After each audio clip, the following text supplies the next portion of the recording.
Assalamualaikum warahmatullahi wabarakatuh. Masih bersama dengan Wisata 238. Semoga Allah Subhanahu wa taala selalu bersama kita. Diberikan hidayah, diberikan kesehatan, taufik inayah. Amin Allahumma amin. Dan mendapatkan syafaat Rasulullah sallallahu alaihi wasallam. Penasaran dengan ceramah ini? Yuk kita tonton. Bismillahirrahmanirrahim. Wa ja'alna min baini aydihim wa min halfihim fa'aghasaynahum. Kurang lebih Allah sampaikan di depan mereka, samping mereka, kiri kanan mereka ada seolah-olah ada dinding sehingga Muhammad lewat tidak ada yang melihatnya. Inilah ayat yang dia pakai mahasiswa kalau ada razia polisi lalu lintas. Wih, polisi lalu lintas, dia baca itu ayat. Jangan minta ini, lewat, itilang. Data ada baru Ustadz bohong-bohong. Kenapa kau bilang bohong? Saya baca ini ayat Ustadz, ditangkap kak. Kenapa kau ditangkap? Saya tidak pakai helm. Bukan ayat yang salah, kau yang beleng-beleng. Baru itu ayat, nah hafal juga itu pak polisi. Sekarang lebih canggih, nah pakai bapak-bapak kalau pulang tengah malam. Nah baca itu supaya tidak didapat sama istrinya. Baru istrinya sudah siap di pintu. Sudah lewatlah Nabi, tidak ada satupun yang melihatnya. Lewat Nabi sah.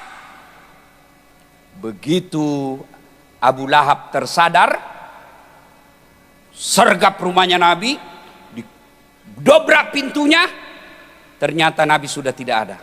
Siapa yang di tempat tidurnya Nabi? Ali bin Abi Thalib. Dikasih bangun Ali bin Abi Thalib remaja waktu itu, dicekek lehernya. Lalu Abu Jahal berkata, "Aina Muhammad? Mana Muhammad?" Nabi bilang Ali, "Saya juga tidak tahu, orang baru bangun kau tanya-tanya. Mana Muhammad? Kau tidak ada, kau lihat tidak ada." Abu Jahal lalu keluar dari rumah Nabi, dia datang ke pusat kota Mekah, lalu dia bikin pengumuman, "Saudara-saudara sekalian, siapa yang mendapati Muhammad dalam keadaan hidup atau mati, saya kasih hadiah 100 ekor onta betina." Karena zaman itu onta betina lebih mahal nilainya daripada onta laki-laki jantan. Siapa yang dapat Muhammad, saya kasih kau onta 100 ekor. Kira-kira kalau dirupiahkan sekarang sekitar 2,5 miliar. Siapa yang dapat Muhammad kepalanya hidup atau mati, saya kasih kau hadiah 2,5 miliar. Bertebaran para pencari jejak. Nabi lari meninggalkan Makkah bersama dengan Abu Bakar Siddiq. Dikejar, masuk bersembunyi di gua Hira, di gua Zur. Di gua Zur didapat gua itu, gua. Intip, turun pertolongan Allah. Allah menurunkan pasukannya, bukan burung ababil seperti waktu mau dihancurkan Ka'bah. Bukan malaikat Jibril. Apa yang Allah turunkan? Laba-laba. Tahu laba-laba, Dek? Tahu? Bahasa Parisnya spider. Iya. Paris itu Pare-Pare dan sekitarnya. Tuh. Laba-laba. Garangkang. Dia bikin sarang. Adik-adik tahu sarang laba-laba? Pernah lihat sarang laba-laba? Ibu-ibu pernah lihat sarang laba-laba? Banyak di rumah toh? Karena malas bersihkan. Sarang laba-laba begitu rapuh. Sarang laba-laba, ambil ballpoint, simpan di atasnya, pasti koyak. Tapi apa yang terjadi? Sarang laba-laba yang rapuh, sarang laba-laba yang gampang koyak, mengalahkan barat para pasukan hebatnya Abu Jahal. Apa dia bilang? Abu Jahal, tidak mungkin ada manusia di dalam. Kalau ada manusia di dalam pasti robek ini sarang laba-laba.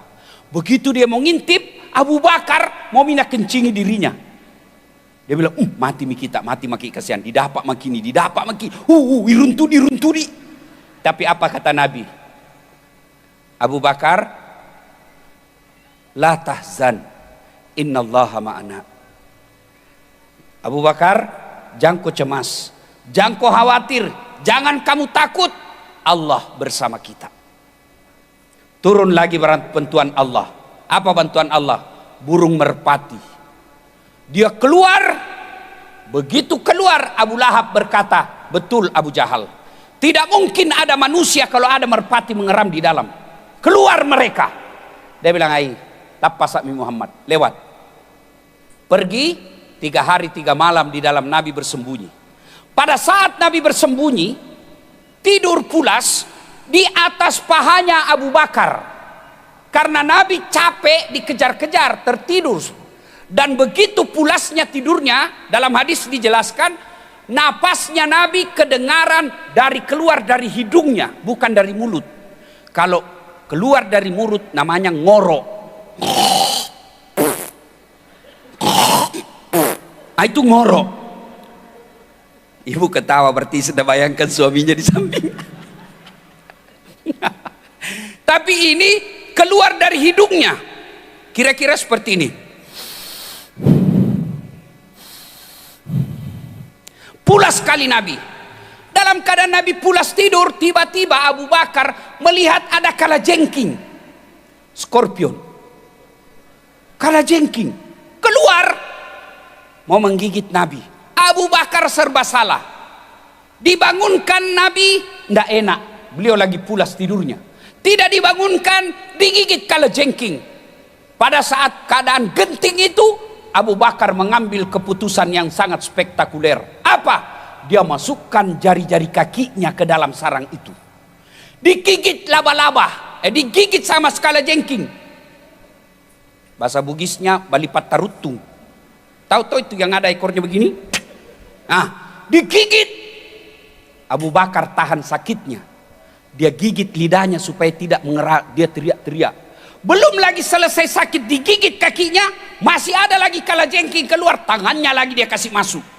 Dia tahan rasa sakitnya.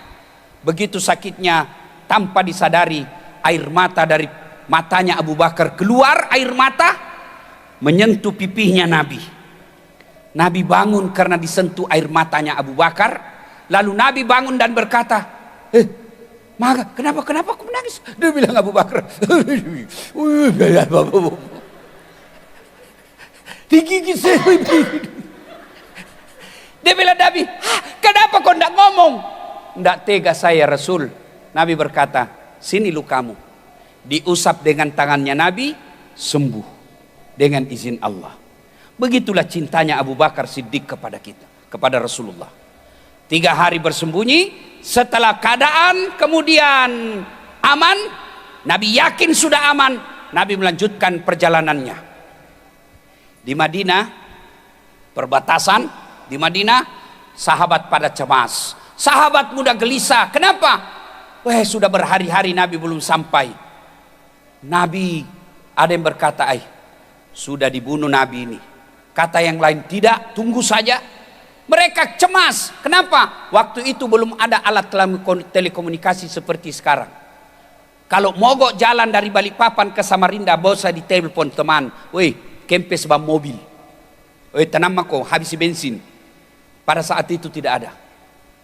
Semua sahabat cemas.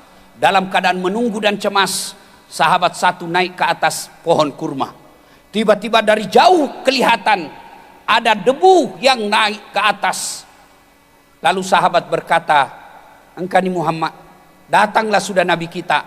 Maka Nabi disambut dengan lagu, Tala'al badru alaina min saniyatil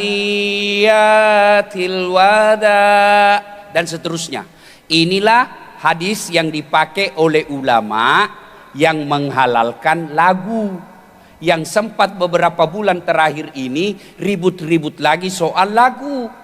Adik-adik sekalian yang baru kau belajar agama satu buku, kalau ada yang bilang haram lagu, bolehlah kau berkata haram, tapi lihat dulu lagu yang bagaimana. Kalau lagu-lagu yang nasnya, naskah-naskahnya, syair-syairnya mendekatkan kepada Allah, itu bukan haram. Contoh lagu Nabi Rama. Mengapa mengapa minuman itu haram? Tadadadang. Karena karena merusak kepikiran. Mengapa mengapa berzina juga haram? Dudududu. Karena itu cara binatang. Mengapa semua yang asik-asik itu diharamkan? Kenapa semua yang enak-enak juga diharamkan? Jawabannya ha ha ha ha ha ha ha ha ha. Itulah perangkap setan, umpannya ialah bermacam-macam kesenangan. Ha ha ha. Itu halal. Kenapa? Ada dakwah di dalamnya. Kalau nasihat lagu-lagu pop, suamimu marah, ibu-ibu marah suamimu, kau balas jangan marah, kau peluk dari belakang sambil kau menyanyi.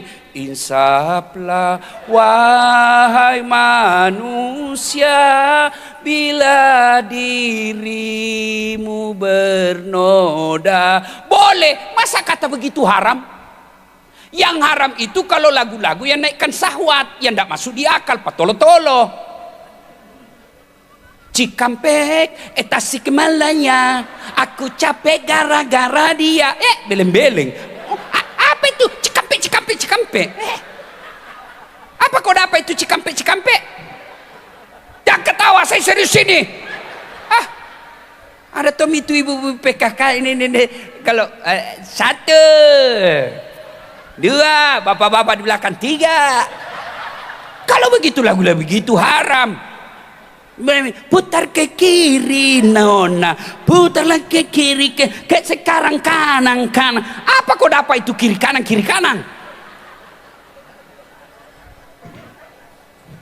Kalau lagu begitu jelas haram. Tapi kalau lagu-lagu nasihat boleh. Mungkin Tuhan mulai bosan melihat tingkah kita yang selalu salah dan bangga dengan dosa-dosa. Itu boleh. Jadi adik-adik sekalian, kalau kau baru belajar agama, jangan kau berani menyalah-nyalahkan, apalagi sampai mengkafir-kafirkan orang. Baru kau satu baca kau buku, kalau ada yang cerita haram ini, bilang kau saja, oh dia tidak tahu ini, dia tidak ikut perang Badar. Perang Badar itu kan disambut dengan lagu Talal Badru. Ya. Nah, sudah sampai Nabi. Ketika Nabi sampai, sahabat berlomba-lomba. Ya Rasulullah, kau tinggal di rumahku. Ada kamarku besar. Datang lagi yang satu. Ya Rasulullah, kamarku jauh lebih besar. Datang lagi, ya Rasulullah, tidak usah di kamar, satu rumah kau tempati. Nabi katakan, tidak, begini saja, tolong tunjukkan kami di mana pasar. Ini artinya dia tidak akan mengganggu pribumi, dia tidak akan mengganggu penduduk lokal, dia hanya datang untuk berusaha bekerja menghidupkan ekonomi. Rumah di mana? Baik. Kata Nabi, saya serahkan kepada ontaku. Di mana dia singgah, di situ saya tinggal. Jadi ibu bapak perlu tahu ini semua aksesorisnya Nabi itu ada namanya. Jadi keliru kalau ada orang berkata apa arti sebuah nama. Nama itu penting. Coba kalau disebut namanya. Siapa nama? Rahmat Mas'ud. Pasti orang Islam. Iya toh? Siapa namamu? Bertus Margarius Tinus. Pasti bukan orang Islam. Siapa namamu? Ambot Dalle. Tidak mungkin Jawa. Jenenge siapa mas? Ampun dalek, ndak mungkin. Boleh duit kerak-kerak mau balau barasasi sekoe. Iya toh, itu nama. Sebut nama aja, bisa ditahu. Iki siapa namanya? Margana, Sunda. Margono, Jawa. Ambok dalek, Bugis. Ya toh, Cingping Tong, Tionghoa. Jadi jangan bilang apa arti sebuah nama. Bayangkan kalau tidak ada nama pemilu caleg kemarin, bagaimana itu caleg kodong kampanye? Pilih saya, siapa? Ya ibu bapak saudara-saudara sekalian, Maka sampailah Nabi, kemudian pada saat itu Nabi membuat masjid. Itulah Masjid Quba yang menurut informasi dari Nabi, orang yang wudhu dari hotel lalu dia datang ke Masjid Quba, sholat dia 2 rakaat, sama hukumnya dia 1 kali umroh.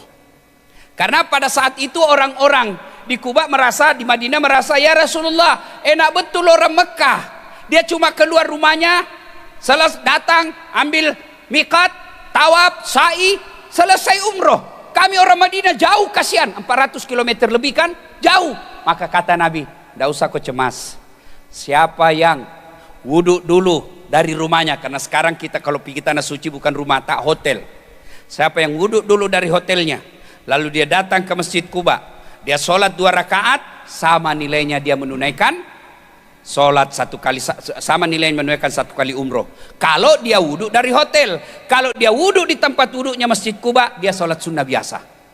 Kita doakan yang hadir di malam ini bisa menunaikan ibadah umroh, amin, amin, bersama Ustadz Das'ad Latif.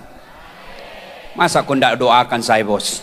Nah, sampailah di situ, maka itulah sejarah kisah siringkas ini. Itulah awal yang dijadikan momentum menjadi tahun baru Islam yang kita kenal dengan tahun baru Hijriah. Sekarang cerita sudah selesai. Apa yang bisa kita amalkan? 1, demi iman, demi keyakinan, jiwa, harta tidak ada artinya kalau iman. Orang dulu di Mekah demi imannya la ilaha illallah, dia rela mati. Satu perempuan, orang Islam yang pertama menjadi martir, orang Islam yang pertama mati mempertahankan kalimat tauhid la ilaha illallah, bukan laki-laki, bukan orang kaya, tapi hamba sahaya, namanya Sumayyah. Budaknya Abu Jahal, dia bilang, Sumayyah, kau bilang la ilaha illallah. Dia bilang, Abu Jahal bilang, kau bilang Muhammad pembohong, kau bilang Muhammad pembohong, Muhammad al-Kazzab, Muhammad al-Kazzab. Apa kata Sumayyah? La ilaha illallah Muhammad Rasulullah. Abu Jahal jengkel, dia kubur hidup-hidup itu Sumayyah, ibu. Dia kubur sampai di lehernya, dijemur, malam kedinginan, siang kepanasan. Lalu datang Abu Jahal, Sumayyah, kalau kau mau saya lepas, bilang kau Muhammad pembohong. Tapi apa kata Sumayyah? Allahu wahid, Allahu akbar, la ilaha illallah. Dicabut kembali, diikat di batang kayu, lalu dibilang lagi sama Abu Jahal, Sumayyah, kau katakan Muhammad pembohong. Sumayyah tetap katakan la ilaha illallah, Allah, Allah, Allah. Jengkelmu Abu Jahal, dia bilang, oh saya tahu kau bela-bela Muhammad karena Muhammad gagah toh, suamimu tidak gagah, barangkali kau mau sama Muhammad. Jengkel Sumayyah, dia kumpul semua air liur yang ada di mulutnya, dia ludahi Sumayyah, dia ludahi Abu Jahal. Bah, mukamu tidak lebih kotor daripada kotoran yang keluar dari perutmu. Marah Abu Jahal, diludahi mukanya, dia ambil tombak, dia gajang semuanya perutnya Sumayyah, wafat. Dialah manusia pertama yang mati mempertahankan la ilaha illallah. Ibu-ibu, jangan di sini, jangan cukup pelihara sholatmu. Itu cintamu kalau kau hijrah. Yang lama ini malas sholat, kau sholat. Yang lama ini belum pakai jilbab, jaga jilbabmu. Alhamdulillah sudah menonton ceramah ini. Semoga ilmu yang didapat semoga bermanfaat dan barokah. Amin Allahumma amin. Assalamualaikum warahmatullahi wabarakatuh.